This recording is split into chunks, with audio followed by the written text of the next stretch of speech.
Alors, je vais vous parler en fait de mon travail que j'ai fait durant ces 4 années de thèse. Je vais donner la présentation en français parce que je pense que la majorité des personnes parlent français. Pour les anglophones, je suis désolée, j'ai mis les slides en anglais par contre. Donc j'espère que ça va vous permettre de suivre, mais je crois que la plupart des gens anglophones ont déjà vu plusieurs fois ma présentation.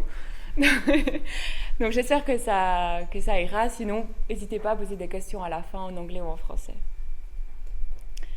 Le ciment, en fait, c'est un matériau qui est assez mal connu et j'espère, en fait, à travers cette présentation, vous montrer à quel point ce matériau il est complexe et pourquoi il est important de continuer la recherche dans ce domaine.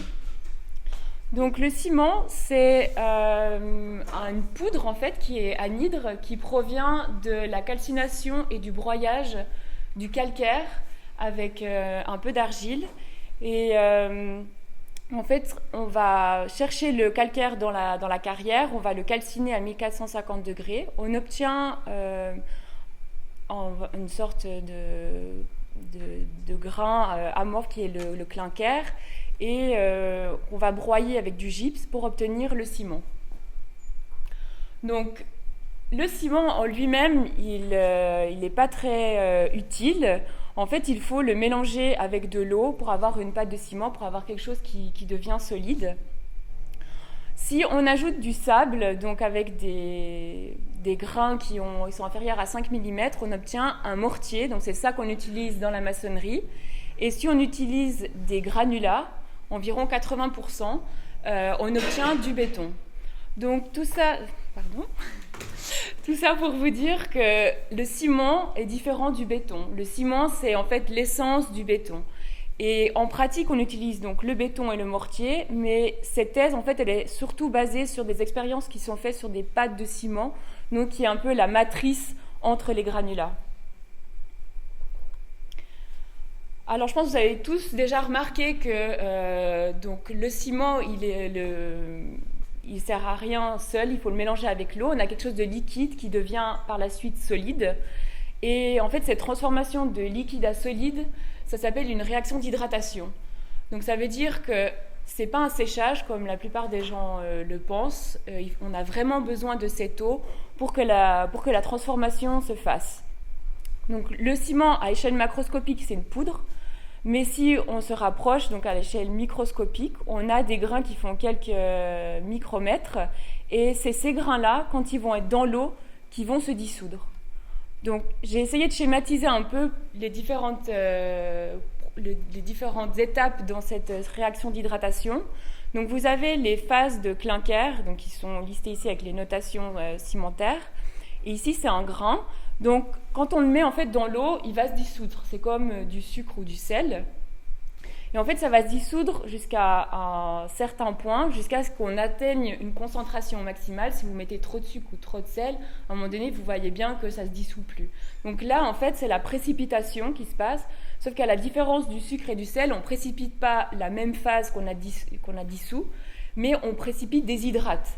Donc ici, vous avez les différents hydrates, et ces hydrates, ils sont très importants dans les propriétés du béton, parce que au début, on a des grains de ciment qui sont plongés dans l'eau, donc on a une solution.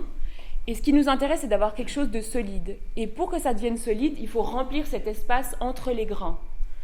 Donc ici, vous voyez en fait les hydrates. Donc les deux hydrates principaux et dont je vais principalement parler en fait pendant cette présentation, ce sont les CSH, Calcium Silicate Hydrate.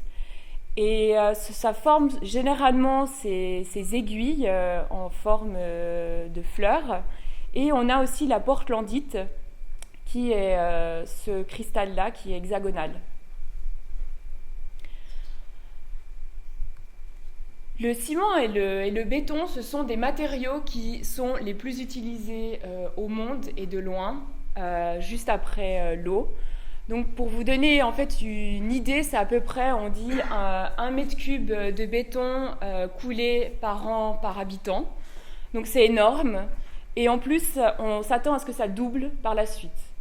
Donc les chiffres sont très importants et le béton en lui-même n'est pas un produit qui rejette beaucoup de CO2.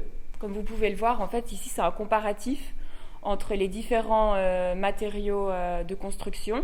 Donc le béton en lui-même, il ne rejette pas beaucoup de CO2, mais si on multiplie par les millions que je vous ai montré, les millions de tonnes que je vous ai montré précédemment, ça devient problématique et on estime que c'est en fait entre 5 et 8% des émissions de CO2 globales dans le monde.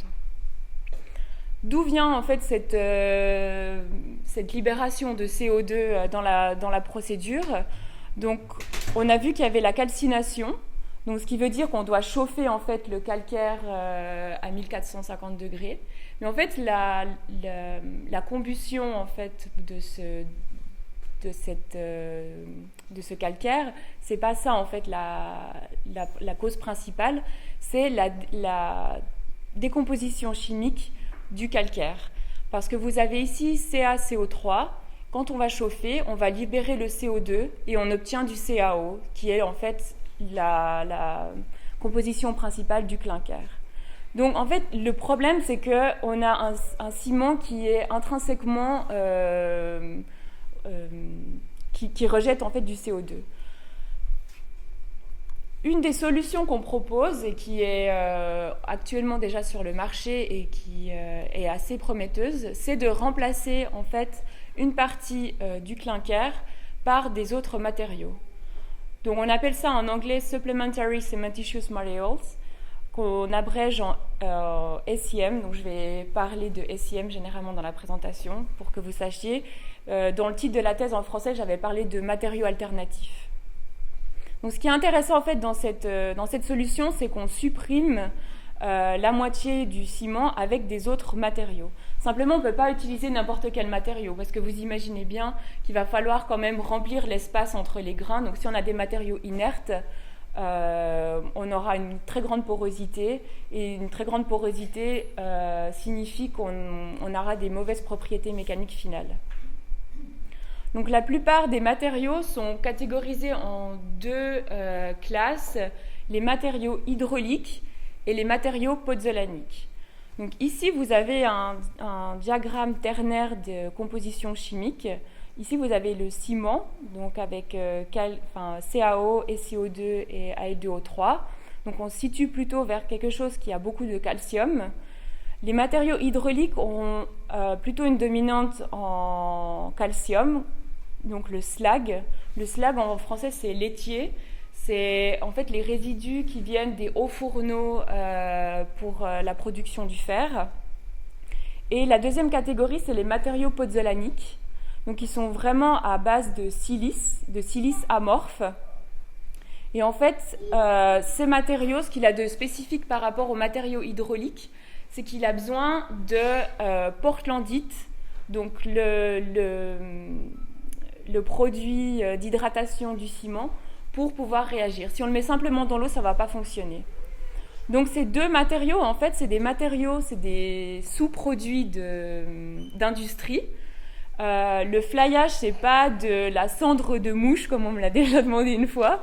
C'est en fait des résidus de centrales à charbon.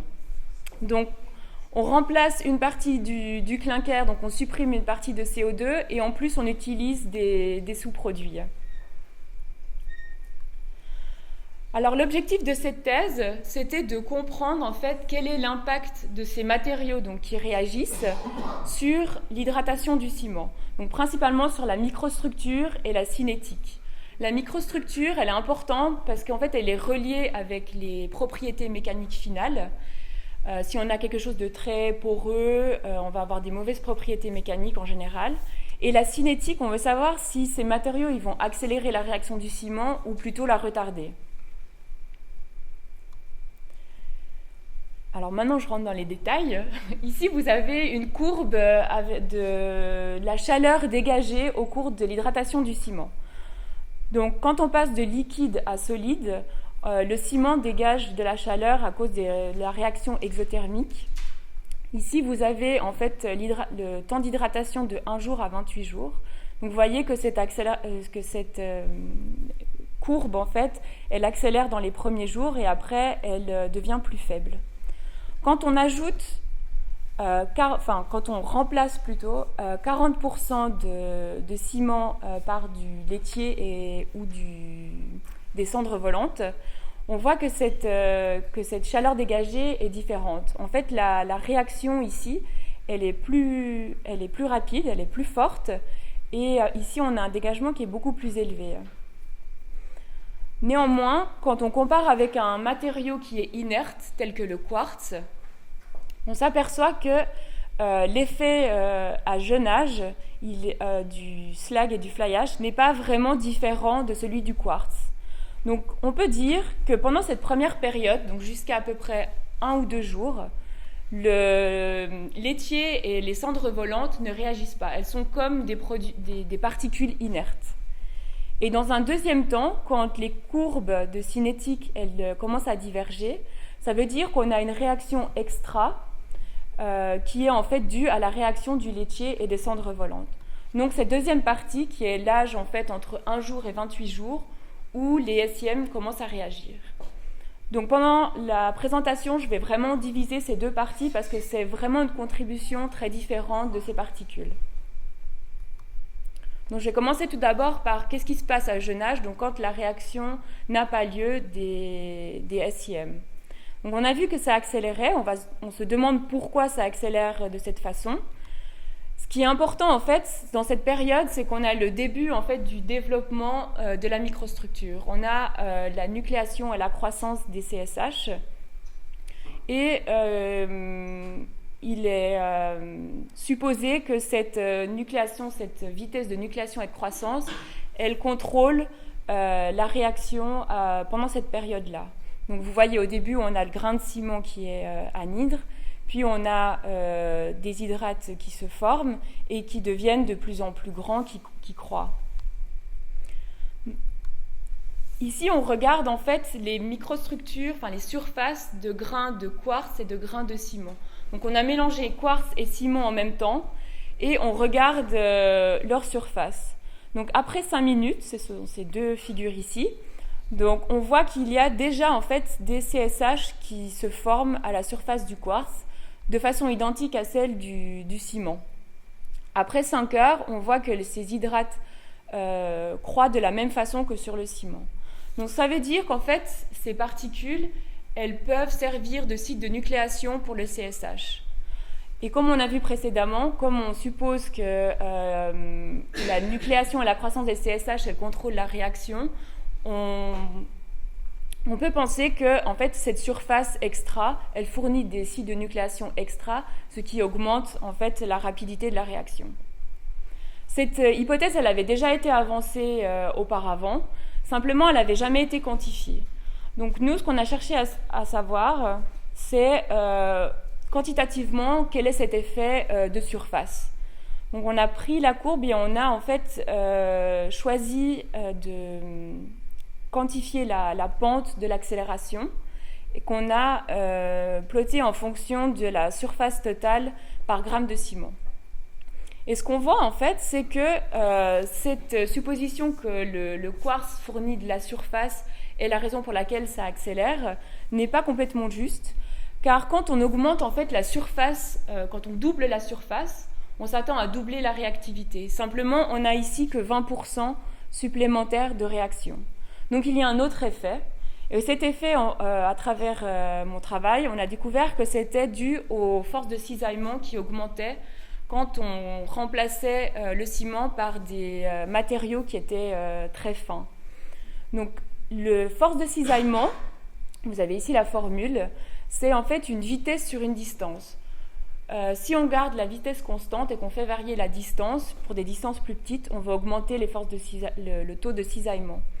Quand on est avec ici c'est un schéma en fait d'un ciment, d'une pâte de ciment, donc ici vous avez les grains de ciment et l'eau. Donc la distance entre les particules est assez grande. Si on compare avec ici un système qui a 40% de fillers, donc de particules inertes, très fines. Donc là on a une distance qui est beaucoup plus petite. Donc on s'attend à ce qu'il y ait un taux de cisaillement très fort et ceci pourrait accélérer la réaction. Donc, pour vérifier cette hypothèse, on a regardé en fait des systèmes où on pouvait, sans changer la surface, augmenter les forces de cisaillement. Donc ici à ma gauche, vous avez en fait la pâte de ciment qui est donc le cas ici, le petit a, où on a une force, où on a une distance qui est assez grande, donc pas trop de force de taux de cisaillement. Et ici on a un mortier. Donc, je ne sais pas si vous vous rappelez, mais au début, je vous ai dit un mortier, c'est juste quand on rajoute du sable qui est assez grossier. Donc, ce sable, il est assez grossier pour éviter la nucléation sur ses surfaces, mais par contre, il va entraîner beaucoup de cisaillement. Et on voit, quand on augmente donc ces forces de cisaillement, on obtient beaucoup plus de sites de nucléation, d'hydrates qui se forment. Et c'est exactement, en fait, ce qui se passe quand on a le quartz. Ceci, on l'a quantifié aussi, on a estimé en fait le taux de cisaillement entre les particules et on voit bien qu'on peut expliquer la réactivité du ciment qui augmente en fonction du taux de cisaillement. Aussi, cette courbe, elle est valable pour les pâtes de ciment simples, c'est les points noirs qui sont ici. Ce qui veut dire en fait quand on va augmenter le ratio eau sur ciment, on va augmenter la distance entre les grains et on va aussi diminuer le taux de cisaillement. Donc en fait c'est ces points ici, les noirs, c'est en faisant varier le rapport eau sur ciment. Donc maintenant qu'on a compris ce qui se passait avec les particules inertes telles que le quartz, on va essayer de comprendre comment les laitiers et les cendres volantes et le calcaire sans calcination va se comporter. Parce que précédemment, on a vu qu'avec le quartz, comment ça fonctionnait, mais ici, vous voyez, il y a quand même des formes différentes. On a aussi des compositions chimiques différentes. Donc, ce n'est pas forcément sûr que ça fonctionne de la même façon. Donc ce qu'on voit sur cette courbe, ce sont les points qui sont faits avec le ciment et le laitier et les points qui sont faits avec le ciment et les cendres volantes. On voit que ça fit la courbe et que du coup on peut estimer que le laitier et les cendres volantes ont un effet similaire, donc augmentation du taux de cisaillement quand on les remplace. Quand on regarde les effets du calcaire, on voit que c'est complètement différent. Si on lit sur le graphique, ça veut dire que pour un même taux de cisaillement, on peut avoir une réactivité du ciment qui est beaucoup plus accélérée. Ça, on peut l'expliquer en regardant les microstructures. Donc ici, vous avez des photos d'un grain de limestone et d'un grain de ciment de la même pâte. Donc en mélangeant les deux, et on voit que sur le grain de calcaire, on a beaucoup plus de nucléides de CSH que sur le grain de ciment, alors que ça provient du même mélange. Après 5 heures, on voit que ces hydrates, ces CSH, forment des aiguilles, mais qu'elles sont quand même assez différentes de ce qui se passe sur le grain de ciment. Ici, c'est plutôt des aiguilles individuelles, alors qu'ici, on a plutôt des regroupements d'aiguilles. Donc, d'après ces images, on peut dire que le calcaire favorise la nucléation du CSH. Donc ça, c'est quelque chose qui était très intéressant à découvrir. Et c'est seulement de la nucléation qui est favorisée, pas la croissance. En collaboration avec Amélie Bazzoni, elle a fait en fait une lame thème, donc on coupe l'échantillon, on regarde au travers. Donc ici vous avez le grain de calcaire et le grain d'une face du clinker, et on voit en fait que les longueurs d'aiguilles sont les mêmes. Donc si on avait une croissance qui était accélérée sur le calcaire, on aurait eu des aiguilles plus grandes. Là on voit que c'est la même chose. Donc c'est vraiment un effet de nucléation seulement qui est favorisé. Alors, une des explications qu'on peut avancer, quand on regarde cette image, on voit vraiment une orientation des aiguilles de CSH selon une direction. Donc, ce serait un lien avec la cristallographie de surface, d'autant plus qu'il y a une étude récente qui a montré que ce phénomène se passe principalement sur la calcite et pas sur l'aragonite. Donc, calcite et aragonite, ce sont deux polymorphes du calcaire. et qui ont en fait du coup une structure, un arrangement cristallographique à la surface qui est différent. Donc un petit résumé pour cette première partie. Donc ce qui était vraiment important dans ce travail, c'est qu'on est en fait capable d'augmenter la densité de nucléation de CSH. Le CSH qui est un des premiers, on va dire, responsables de la résistance mécanique. Donc c'est très intéressant de savoir comment on peut l'augmenter. Donc on a vu en augmentant le taux de cisaillement et en s'intéressant en fait à la surface, aux énergies de surface et à la cristallographie de surface. Donc maintenant on passe à la deuxième partie de cette présentation qui traite toujours du jeûnage. Donc on voit qu'on est toujours entre avant 24 heures. Donc j'ai parlé de cette période qui est en fait une période de décélération. Elle est aussi importante parce qu'on a la seconde dissolution du C3A. Et cette réaction, en fait, si elle se passe trop tôt, on appelle ça un flash set. Donc le ciment, il prend d'un seul coup et tout ce que je vous ai expliqué auparavant n'a pas lieu. Donc on n'a pas de développement de CSH, donc on n'a pas de bonne résistance à la compression. Donc c'est très important que cette réaction se passe entre, on va dire, 10 heures et 30 heures. Quand on augmente en fait le remplacement de quartz, donc ici c'est de 20 à 70%, on voit que la réaction qui est en fait symbolisée par ce petit bombe, en fait se passe à âge plus avancé. On sait que ce début de réaction, il est très fortement lié à la quantité de gypse qu'il y a dans le mélange.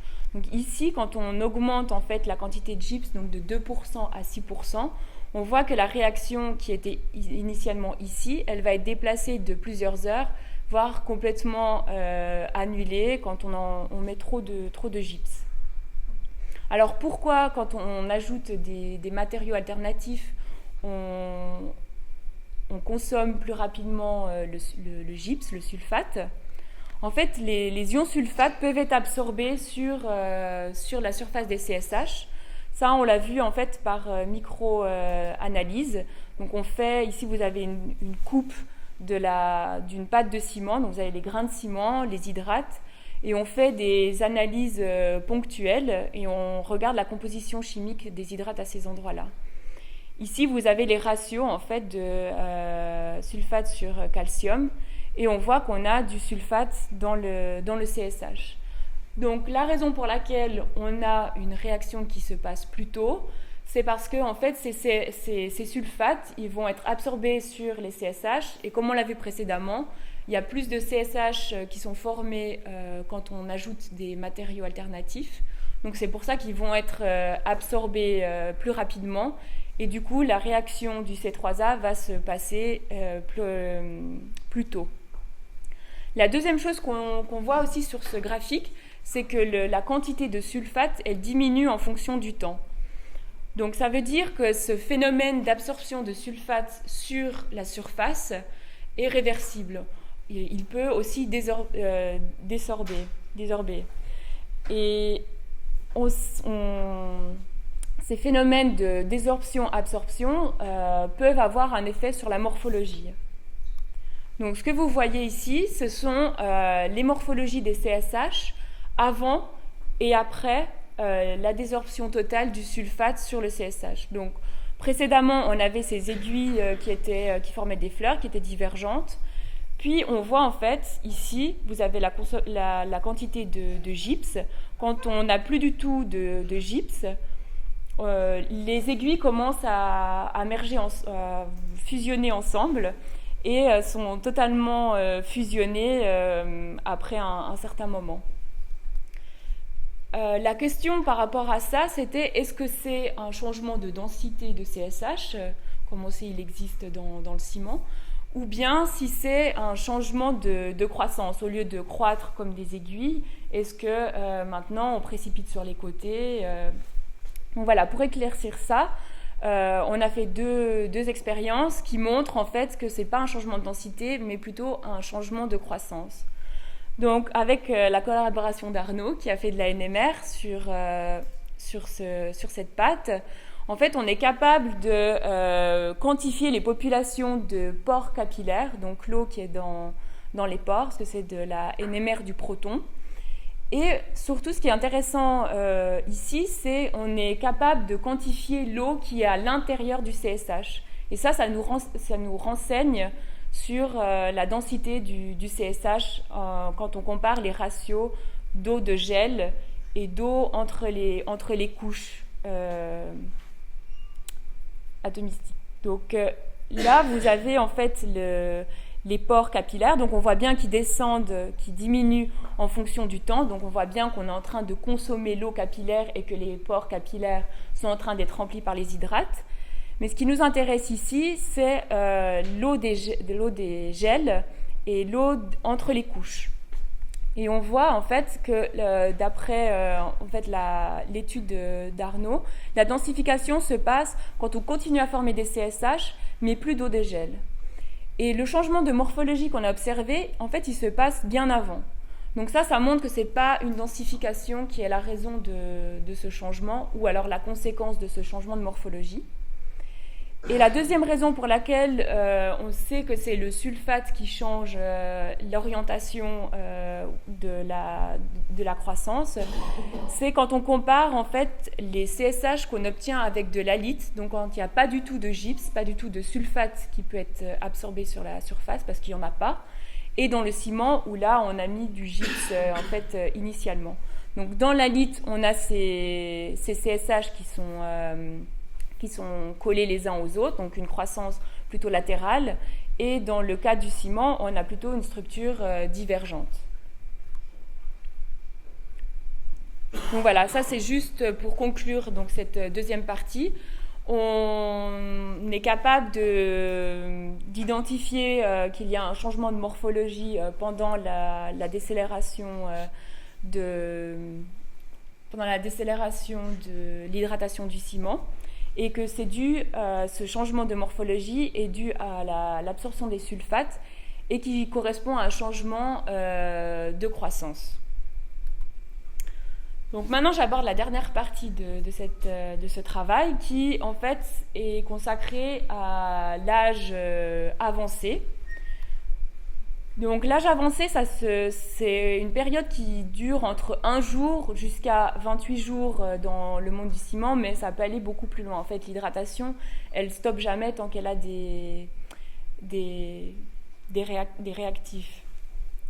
Et ce qui est intéressant, c'est qu'entre 1 jour et 28 jours, vous voyez ici, la résistance à la compression, elle quadruple.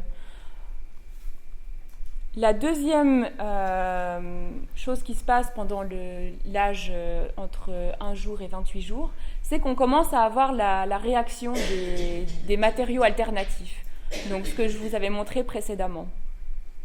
Donc pour connaître en fait quel est l'impact de cette réaction, puisqu'on voit que ça commence ici le slag beaucoup plus tôt que les cendres volantes, quel va être l'impact sur la microstructure, on a choisi de faire des systèmes ternaires. Donc ici, vous avez la quantité d'eau, la quantité de slag, de laitier et la quantité de ciment. Et en fait, on a joué sur le quartz et la quantité de slag pour faire varier la quantité de slag tout en gardant la même quantité d'eau et la même quantité de ciment. Donc en gardant ce même ratio eau sur ciment, la réaction du ciment ne devrait pas changer si elle n'est pas affectée par la réaction du slag ici ou des cendres volantes dans ce cas. Cette réaction du ciment, on peut la quantifier avec la diffraction des rayons X. On peut calculer le degré d'hydratation, donc c'est ce que vous avez ici.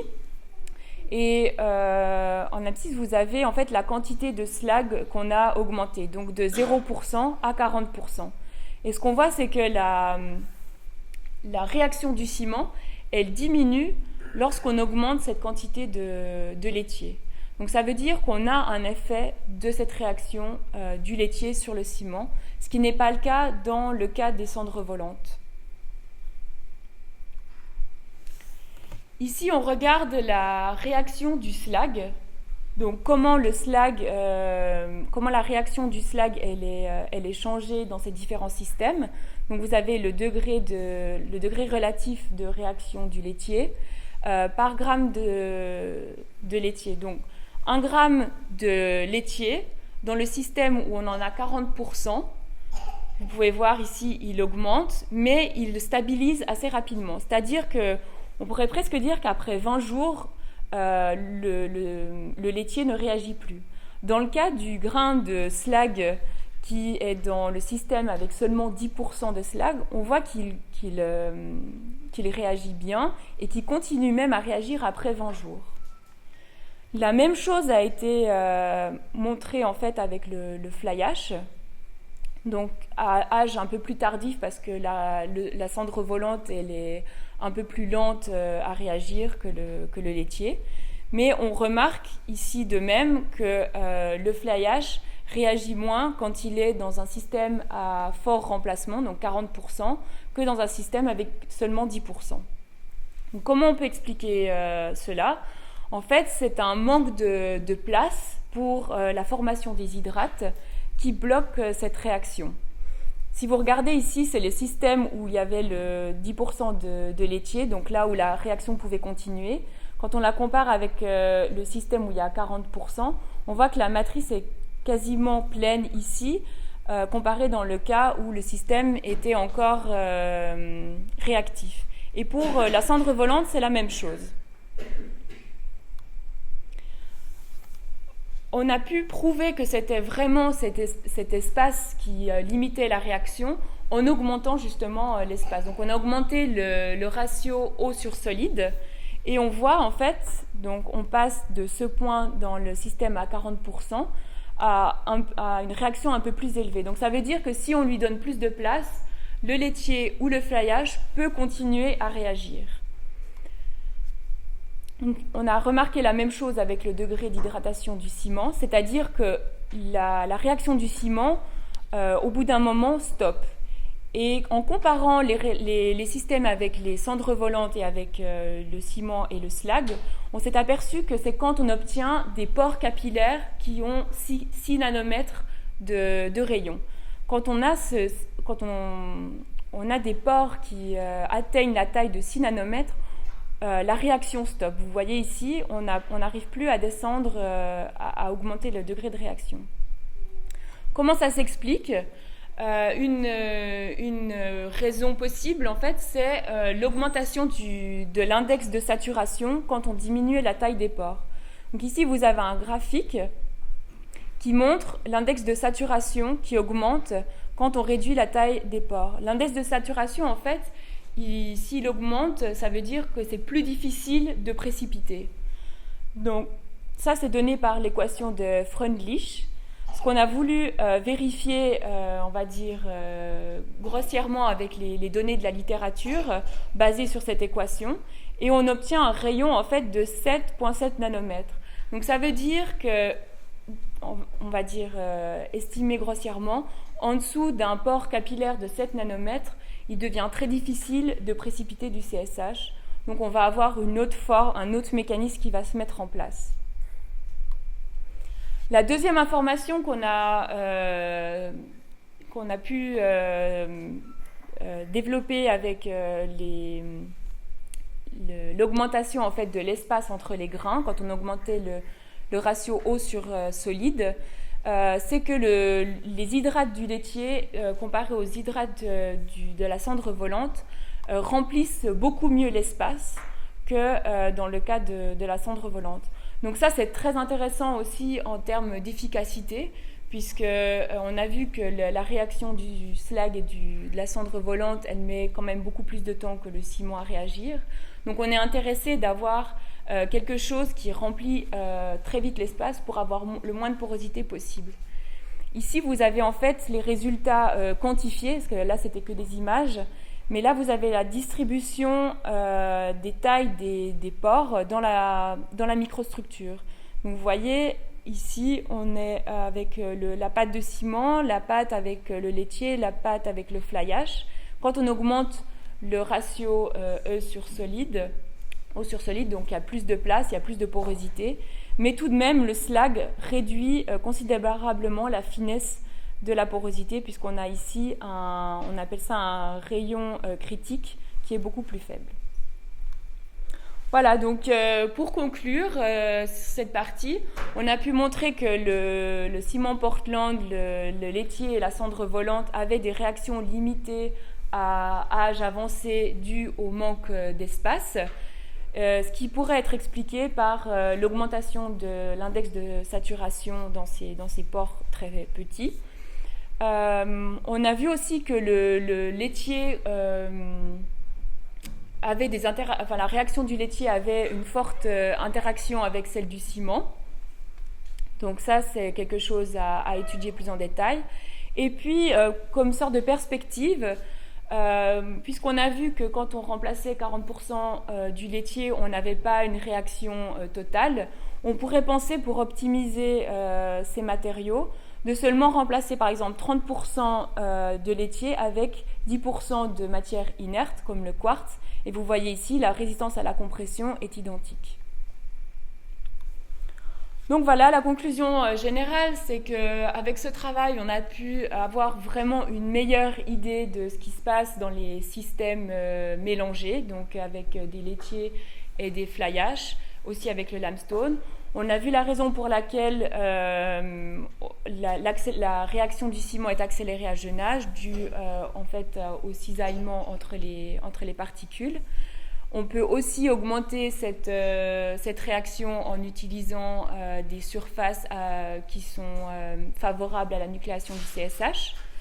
On a vu aussi l'effet du gypse, et à âge plus tardif, donc après un jour, on sait que maintenant qu'il y a vraiment un effet de la réaction du laitier et du fly ash sur le ciment, et qu'ils ont quand même des réactions similaires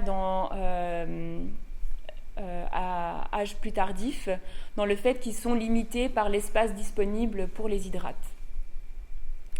Voilà, alors j'ai terminé. J'espère que j'ai réussi à vous convaincre que la recherche sur le ciment, c'était quelque chose de très intéressant, qui est vraiment à toute échelle, que ce soit de la microscopie, de la chimie. Enfin, il y a vraiment beaucoup de choses à faire. Et je vous remercie beaucoup pour votre attention. Merci beaucoup.